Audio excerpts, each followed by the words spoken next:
अस्सलाम वालेकुम दोस्तों, उम्मीद है आप सब लोग खैरियत से होंगे। बात करेंगे ओमान पाकिस्तान मिलिट्री सर्विसेज के बारे में। रिसेंटली ओमान और पाकिस्तान के दरमियान मिलिट्री सर्विसेज के हवाले से यानी ओमान में सिक्योरिटी फोर्सेज जो हैं उनमें बेहतरी लाने के लिए, मजीद तकवीत देने के लिए एग्रीमेंट जो है वो साइन किया गया और ये सिलसिला बहुत सालों से चलता आ रहा है।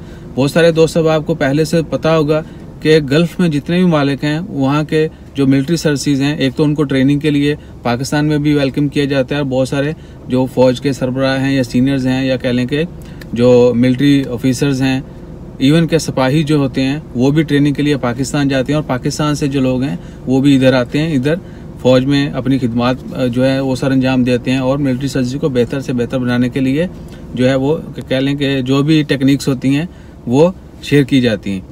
सो इंशाल्लाह खैर, it's very good for all of us and it's pride of us. ये पाकिस्तान के लिए फ़ख्र की बात है कि हम अपनी सर्विसेज जो हैं वो हर फील्ड में जो है वो दे रहे हैं। और आप सब से भी यही रिक्वेस्ट है कि बीइंग अ पाकिस्तानी, हम एक्सपर्ट्स हैं इधर, हम खारजी लोग जो हैं अपना इमेज जो है बेहतर से बेहतर करें ताकि हमारी पहचान जो है मजबूत से मजबूत हो। अपना ख्याल रखिएगा, दुआओं में याद रखिएगा। जज़ाकल्लाह, अल्लाह हाफिज़।